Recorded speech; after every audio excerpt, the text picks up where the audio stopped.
We could go so many careers. We gape them in stores. We've even got them coming out of our pores. Did you just make that up? Yeah. That was impressive. Welcome to Sweet Talk. So, as you might know from the introduction video, we have some special guests, and if you guessed right, it's Miss Hayden and Ms. Welcome to the podcast. Thank you for having us. Thank you for having us. Very excited to be here. Yes. Yeah, we're going to be learning about their background and what they did before they were careers advisors, and then we're going to move on to advice, because obviously they're careers advisors, so they have so much advice to give to you guys, whether you don't know what to do in the future or you just want to learn more about careers in general. And then we've got some fun questions at the end, so make sure to stay tuned because you're going to want to hear them.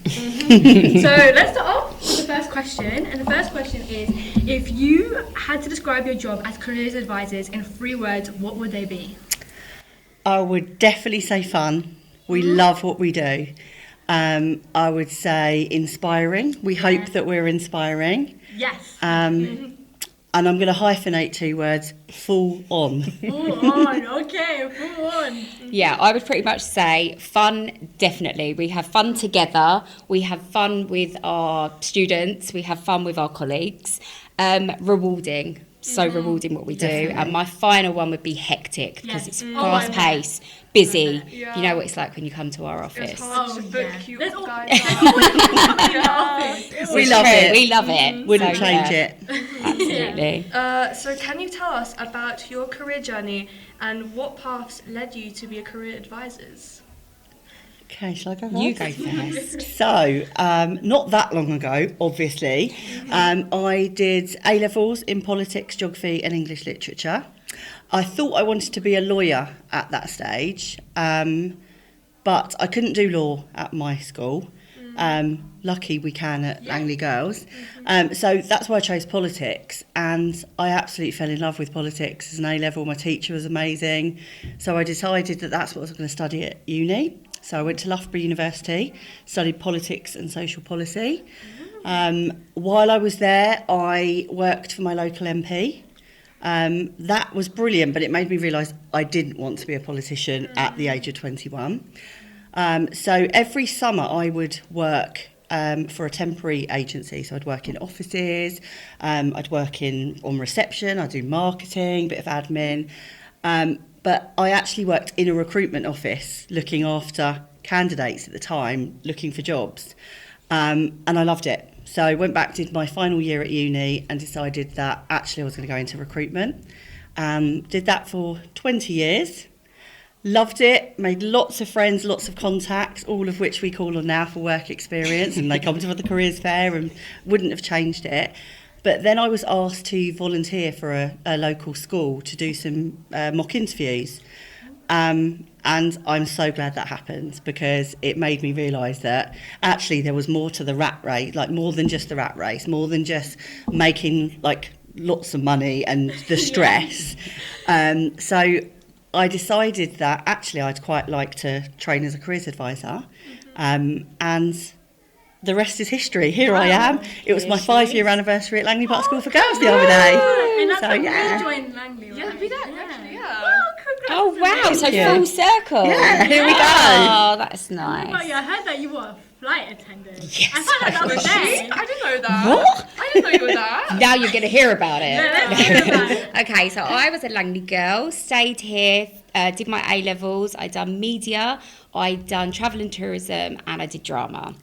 Loved it, I am going to be honest.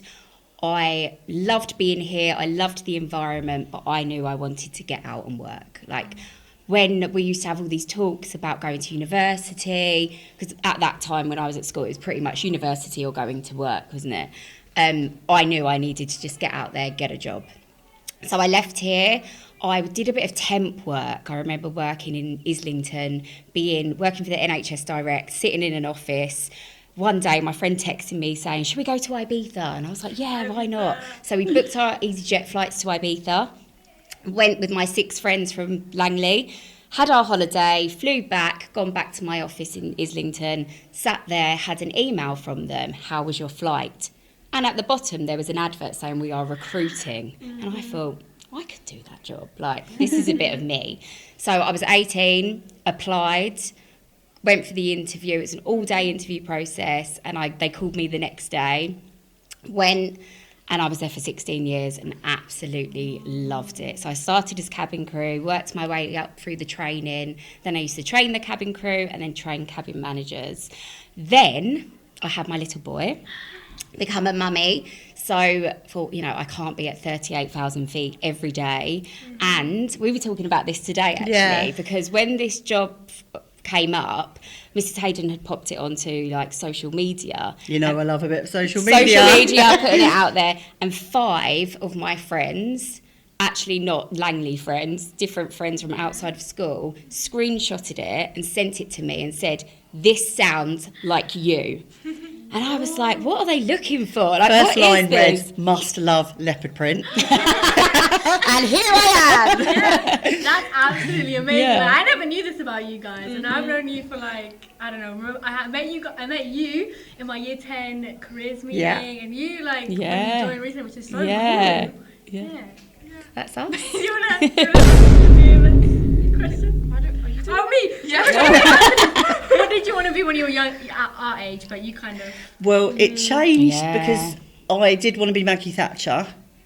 Like, literally wanted, obviously, to be a politician. Yeah. And then, it was... So see that. Yeah, I can't.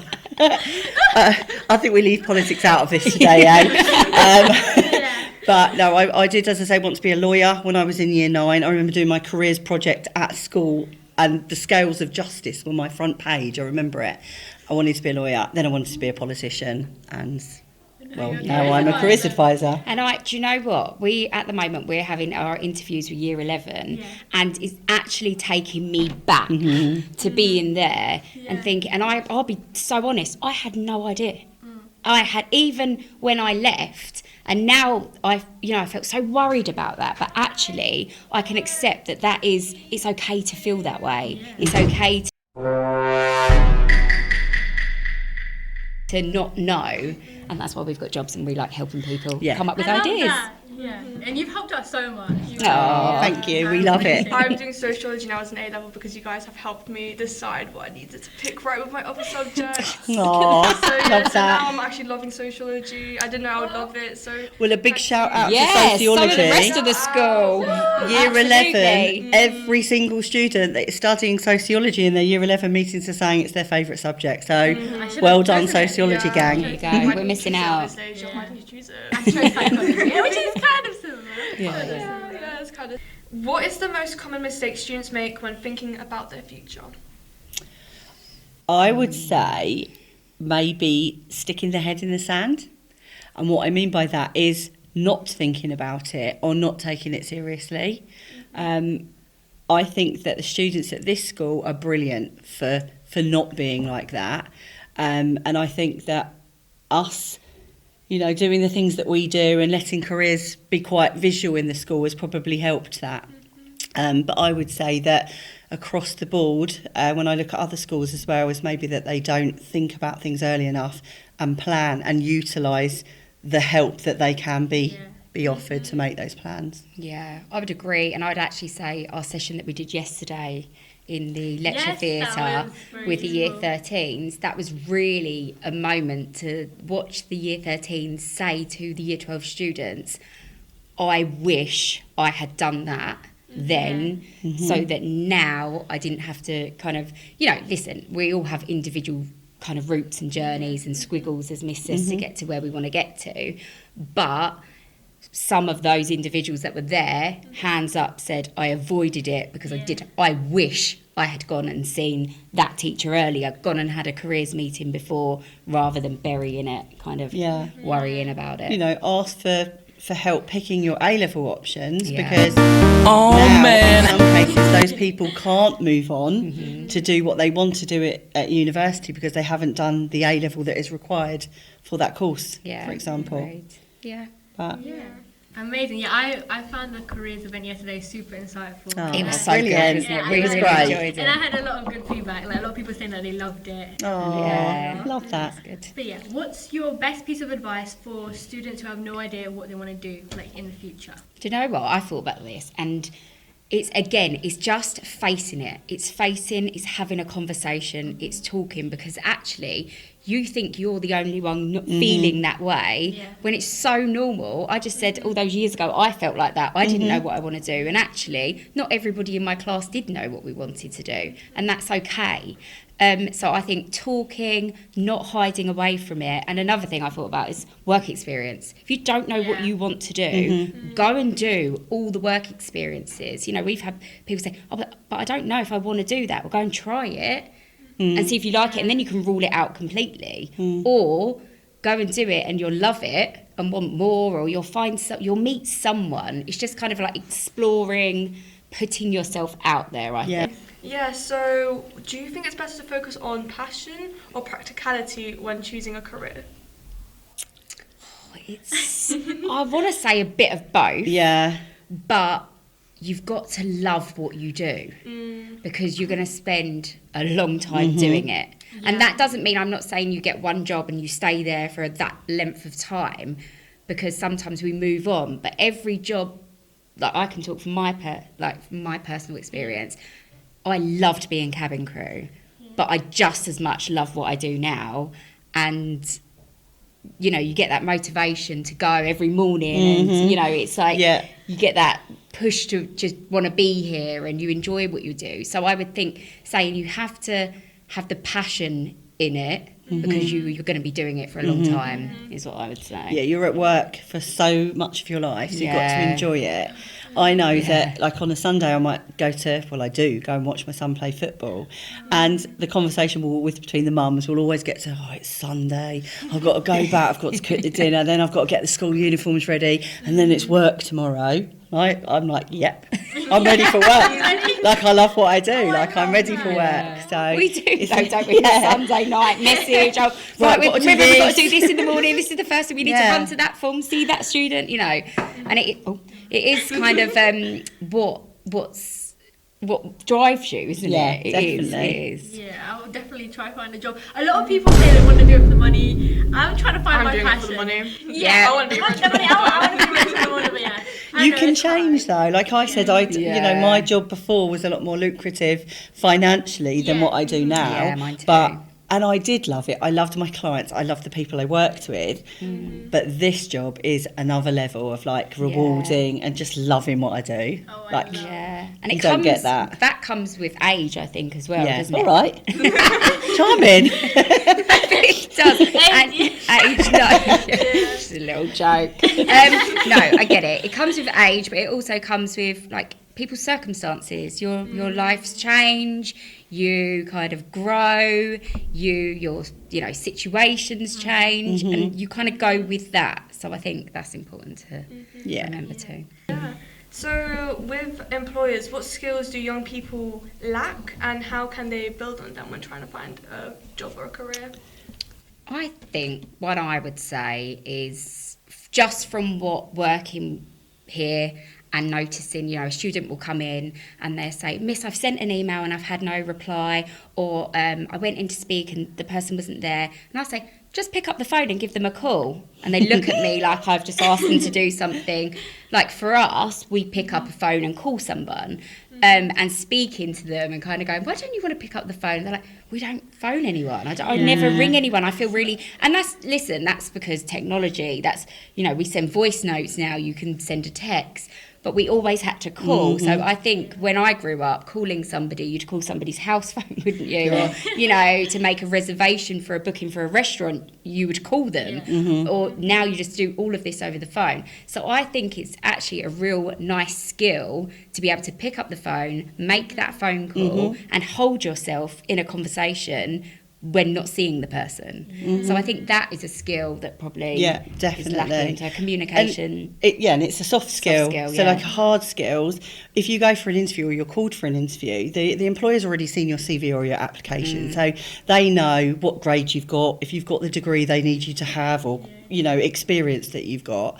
but they don't know what kind of person that you are. They don't know about your communication skills, your ability to work as part of a team, your ability to think critically. All of those things are in demand by all employers. And when we prepare all of the students for their apprenticeship interviews, like at the moment and going forward for the rest of the year, they are all asked the same questions. Tell me about a time that you have encountered a difficult person within a team. How did you cope with that, etc. They're called competency-based interview questions, if anyone's interested. Competency-based. Okay, I remember that. We like doing mock interviews. Yeah, so, we love that. Yeah. But Love that. that's they're always in there. So if Yeah. you have a look at those, obviously anyone that's preparing for apprenticeship interviews, come and see us.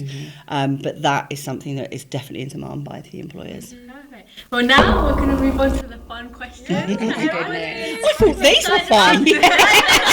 Even more fun questions. And the first question is... What was and you guys like most embarrassing moments in life? We can go first. Oh, I've got one. I've got one. So picture this.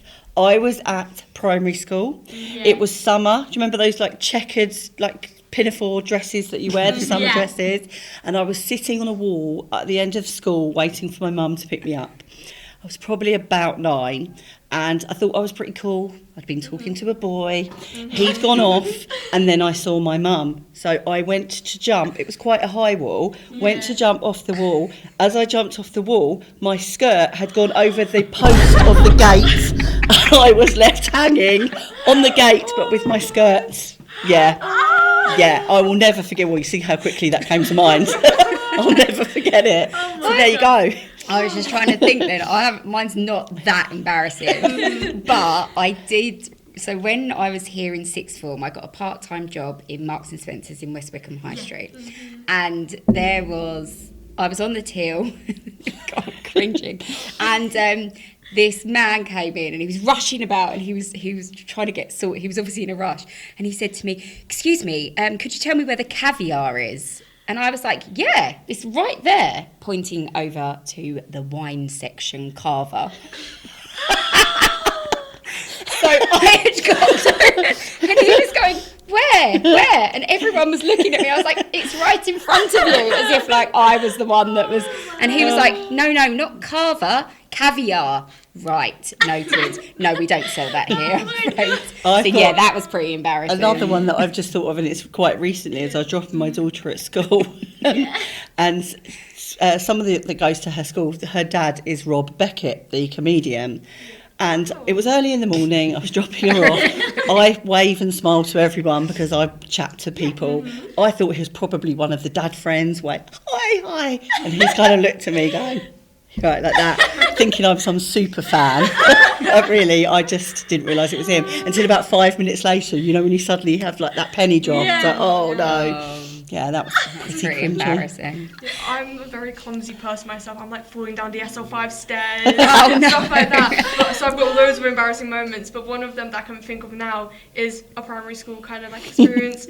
We had these trim trails and they were like these like floating, what's it called, like tyres, so they were like floating. And then I thought like I could be like cool and go through them, and I went through 2 of them, but I couldn't get out, so I was stuck. And then the lady just starts like ringing the bell to go back into class, and we had to line up. So obviously everyone lined up in front of the trim trail, and they just see me dangling from those 2 tires, and they had to get like a teacher to grab me by the legs and pull me out. Oh. So yeah.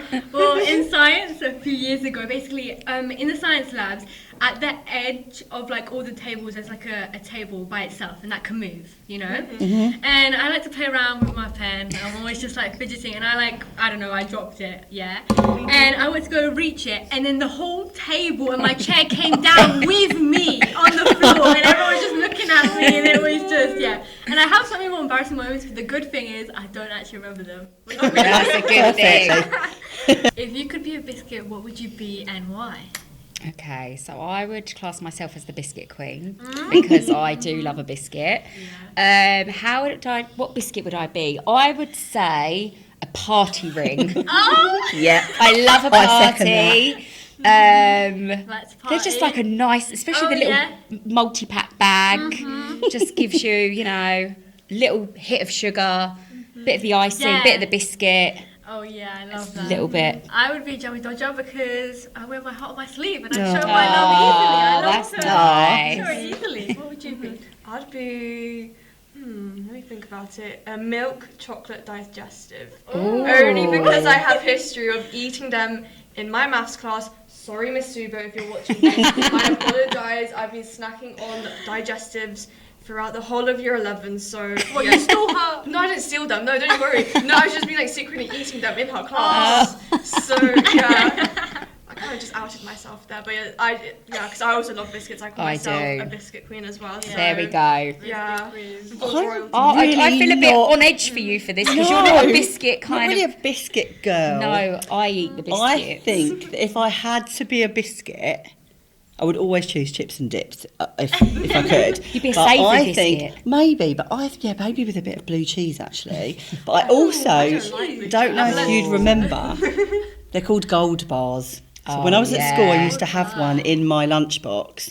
Now, my netball team is called Gold, so it's got to be a gold bar. Okay, I love that. Okay, next question is, what is your favourite song? My favourite song, well, I say it's my favourite song, but a song that I'm listening to daily at the moment because my little boy loves it, is Oasis Wonderwall. It's a good song. Really good song.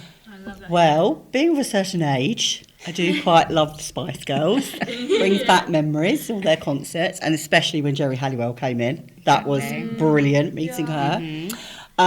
So I think it would have to be their first hit, which was Wannabe, because in careers, we can help you with what you really, really want to be. I love that. Okay, and what superpower would you want to have if you could have a superpower? To fly. To fly, yes. I would love to, that would be To mine. fly. Maybe go back in time. Yeah. Or like stop time. Yeah. Real stop time. In the mornings when the alarm goes off. Yeah. Definitely. Stop time, go back to my embarrassing moment in Marks and Spencer's. And erase it. Erase me hanging on post in my summer dress. Yeah. Yes. Yeah, I'd say so. Yeah, and our final question is, where did this interest for leopard print come from? As you are known as that dynamic duo who wears a leopard print and have created the Leopard Print Club. Absolutely. Leopard Print Fridays. We did create the Leopard Print Friday. So me and Mrs Hayden have always loved leopard print. And one day, Oh yeah. it was the first day back, wasn't it? In like a For a year. for a year. Yeah. So we came back in the September. We both had leopard print on, and I think it might have been Mr. Chinnery that walked in the office and was like, "You two always wear leopard print on a Friday," and we were like, "No, we don't always wear it on a Friday. We actually wear it throughout the week. But if you're saying that, we're going to start wearing it on a Friday." Then we made a joke of like, "Oh, mate, it'd be really good if we had a Friday club." Then we spread the word a little bit about it, and then I said, "Shall I bring cakes in on this Friday?" Stopped off at Sponge Kitchens, got some lovely cakes. We wore leopard print, and then everyone was like, "Oh, how'd you get in this club?" We were like, "You just have to wear leopard print." It's that easy. And it is now lovely. there's like, it's just all around the school. It's just something fun.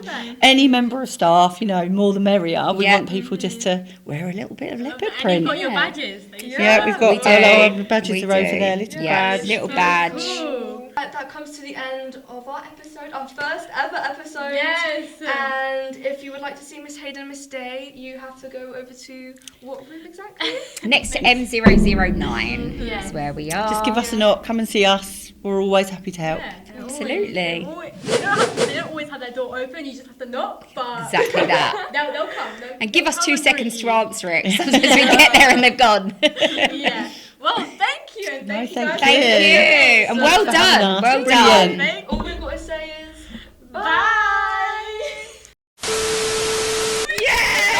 Well done. Oh, well done.